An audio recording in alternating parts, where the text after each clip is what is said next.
केंद्र सरकार द्वारा बनाई गई वैक्सीन नीति के बदलाव पर सरकार को 10 जून तक देना होगा जवाब। केंद्र सरकार के निजी अस्पतालों को 25% वैक्सीन दिए जाने के फैसले को हाईकोर्ट में चुनौती दी गई है। उसमें कहा है कि जब तक सरकार के पास वैक्सीन का पर्याप्त स्टॉक नहीं हो जाता तब तक निजी अस्पतालों को वैक्सीन दिए जाने पर रोक लगाई जाए।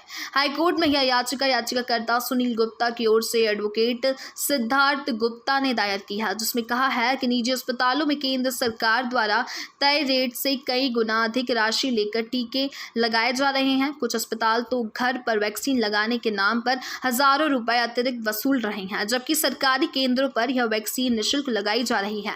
कहा है कि निजी अस्पतालों को वैक्सीन आवंटित किए जाने से टीकाकरण कार्यक्रम प्रभावित हो रहा है। मूल्य अधिक होने से सामान्य व्यक्ति के लिए निजी अस्पताल जाकर टीका लगवाना मुश्किल है। मांग की गई है कि निजी अस्पतालों को वैक्सीन का आवंटन निरस्त किया जाए।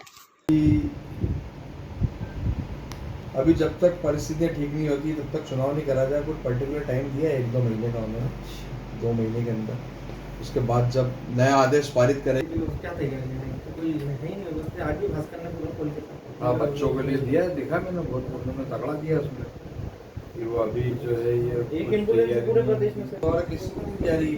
हमारी क्या सिर्फ तीसरी लहर के लिए मतलब अभी तक जो गंभीर पहल करना चाहिए और तीसरी लहर की गंभीर पहल अगर करी है इन्होंने तो जनता के बीच में बता हमारी चालू है तैयारियां से क्या। वैक्सीन का टेस्टिंग चल रहा था, बोल रहे थे सांसद ने, जो 4-5 दिन उनके लिए फिर आदेश भी हो गए थे। जो वो कलेक्टर ने आदेश कर दिया था कि वकीलों का आई कार्ड ही उनका पास है और उनको आवाजाही के लिए रोके नहीं। कोर्ट, वकील, ऑफिस, जहाँ भी उनके कार्यस्थल पे जाना रोके। ये याचिका मेरे द्वारा पूर्व में लगाई गई थी।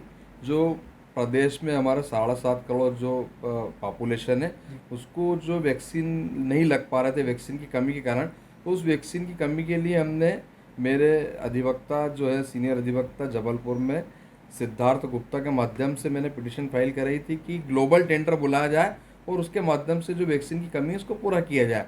उस याचिका के अंदर सरकार के द्वारा बताया था कि ग्लोबल टेंडर में हम सफल नहीं हो पाएंगे, लेकिन उनके द्वारा हलफनामा दिया गया था कि हम 1 करोड़ वैक्सीन की व्यवस्था चंद दिनों में कर देंगे।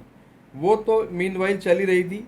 अभी उसके पिटीशन के मीनवाइल ही जो है केंद्र शासन की जो पॉलिसी है, ये वैक्सीन पॉलिसी, उसके अंदर उन्होंने 25% vaccine private sector, private nursing home, private hospital, private doctor को डायरेक्ट मैन्युफैक्चरर से खरीदने की छूट दे दी। हमारा उस संशोधित याचिका, उसी के अंदर हमने संशोधित याचिका पेश की है। उसमें हमने कहा है कि जब तक राज्य में और केंद्र में गरीब तबके के लोगों को, मजदूर वर्ग के लोगों को, आम जनता को वैक्सीन नहीं लगते तब तक इस प्रकार की छूट कैसे दी जा सकती है। इससे कालाबाजारी बढ़ेगी, इससे ब्लैक मार्केटिंग बढ़ेगी। इसलिए हमारा न्यायालय में संशोधित पिटीशन में यही कहना है कि इस जो 25% वैक्सीन जो आपने छूट दी है इसके ऊपर तुरंत रोक लगाई जाए। इस हेतु न्यायालय ने केंद्र शासन से और राज्य शासन से इस संशोधित याचिका पर जवाब बुलवाया है और 10 तारीख को पुनः इस याचिका की सुनवाई उच्च न्यायालय जबलपुर में माननीय चीफ जस्टिस महोदय के समक्ष की जाएगी। सर, दोनों ही मामलों में क्या 10 जून को यह सुनवाई की जाएगी? जो पहले ग्लोबल टेंडर वाली जो याचिका थी उसमें जो संशोधन किया गया, एक तो ये वैक्सीन हो गई और एक वो एक ही पिटीशन है। उसी पिटीशन के अंदर हमारे द्वारा ये संशोधित पिटीशन जो है 25% प्राइवेट सेक्टर को नहीं दिया जाए, उसी में हमने ये संशोधित पिटीशन फाइल की। आपका मैं सुनील गुप्ता, सदस्य मध्य प्रदेश राज्य अधिवक्ता परिषद एवं पूर्व सदस्य बार काउंसिल ऑफ इंडिया।